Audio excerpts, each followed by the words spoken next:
নমস্কার দর্শক বন্ধুরা, আমরা শুরু করছি সরস্বতী পূজার দিন 12টা রাশি কি কাজ করলে শুভ ফল পাবেন এবং আপনাদের জীবনে মা সরস্বতীর আশীর্বাদ থাকবে। এই বিষয়ে আজকের এই ভিডিওটা তৈরি করা হয়েছে ট্রু সায়েন্টিফিক অ্যাস্ট্রোলজি ইউটিউব চ্যানেলে। আপনাদের প্রত্যেককে ওয়েলকাম। আপনারা যারা ভিডিওটা শুনতে এসেছেন, আপনার যে রাশি সেই রাশির যে জিনিসটি আপনাকে করতে বলা হবে এই জিনিসটি আপনি কিন্তু করবেন। তাহলে আসুন শুরু করা যাক। সরস্বতী পূজা বিদ্যার দেবী বা মা সরস্বতীর উপাসনার বিশেষ দিন। এই দিনে বিভিন্ন রাশির জাতক জাতিকাদের জন্য কিছু বিশেষ উপায় ও করণীয় রয়েছে যা কিন্তু অত্যন্ত শুভ ফল দিতে পারে। আসুন জেনে নেওয়া যাক। সর্বপ্রথম মেষ রাশি। সাদা বা হলুদ পোশাক কিন্তু মা সরস্বতীর পূজার সময় কিন্তু পরুন এবং সম্ভব হলে গোটা দিনটাই পরে থাকুন। বই বা পেন উপহার দিন বা গিফট করুন কাউকে, এবং নতুন বই কেনার পরিকল্পনা করুন এবং ওই নতুন বইটি কিনে মা সরস্বতীর পূজা হওয়ার সময় তার সামনে রেখে পুরোহিত মশাইকে দিয়ে কিন্তু পূজা করিয়ে নেবেন। দ্বিতীয় হলো বৃষ রাশি। হলুদ বা সাদা ফুল দিয়ে মায়ের পূজা করুন। সঙ্গীত বা শিল্পের সঙ্গে যুক্ত থাকলে নতুন কিছু শুরুও করতে পারেন। মা সরস্বতী দেবীর চরণে কিছুটা হলুদ চন্দন নিবেদন করতে পারেন। মিথুন রাশি।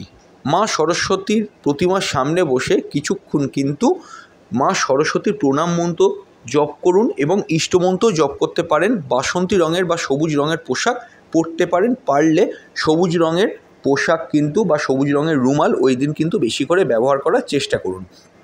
কর্কট রাশি।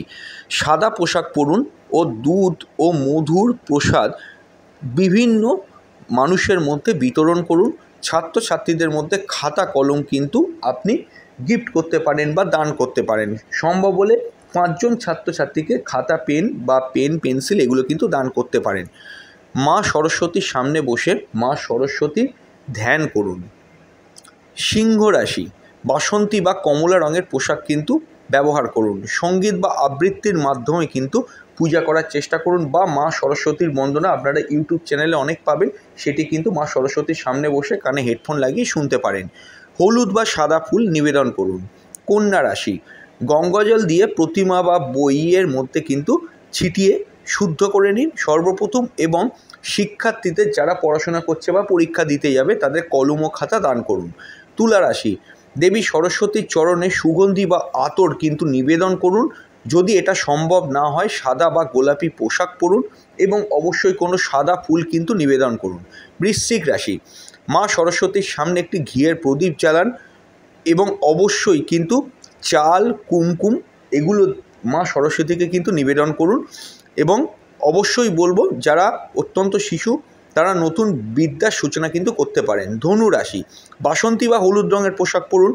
সরস্বতী দেবীর ভোগ হিসেবে কিন্তু 5টি বিভিন্ন রকমের অর্থাৎ ভিন্ন রকমের ফল নিবেদন করুন। একই ফল হলে হবে না, ভিন্ন রকমের ফল হতে হবে। বাচ্চাদের যে কোনো বই বা শিশুদের যে বই হয় এরকম কোনো কাব্যগ্রন্থ বা ধর্মীয় কোনো গ্রন্থ উপহার দিতে পারেন। মকর রাশি। সরস্বতী পূজার সময় ধূপদীপ জ্বালিয়ে প্রার্থনা করুন। কলম বা বই নতুন করে কিন্তু ব্যবহার করুন। প্রয়োজন হলে ক্রয় করে মা সরস্বতীর সামনে রাখতে পারেন। শিক্ষার জন্য কিন্তু পেন পেন্সিল দান করতে পারেন। কুম্ভ রাশি। জল বা দুধ অবশ্যই একত্রে মিশিয়ে কিন্তু অঞ্জলি দেওয়ার চেষ্টা করুন। সাদা পোশাক পরে মা সরস্বতীর সামনে বসে মা সরস্বতীর ধ্যান করুন। নতুন কিছু শেখার পরিকল্পনা করুন। মীন রাশি।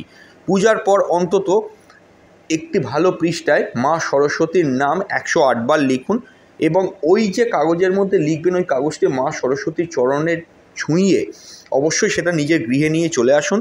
সরস্বতী বন্দনা পাঠ করুন এবং অবশ্যই হলুদ বা সাদা খাবারের প্রসাদ কিন্তু গ্রহণ করার চেষ্টা করুন। এইগুলি মোটামুটি অনুসরণ করলে সরস্বতী পূজায় জ্ঞান শিক্ষা ও সৌভাগ্য লাভের কিন্তু সম্ভাবনা অত্যন্ত বেড়ে যাবে এবং আপনাদের সরস্বতী পুজোও ভালো কাটুক এই কথা বলে আমি বিদায় নিচ্ছি। খুব তাড়াতাড়ি ফিরে আসবো নতুন এক ভিডিও নিয়ে। নমস্কার।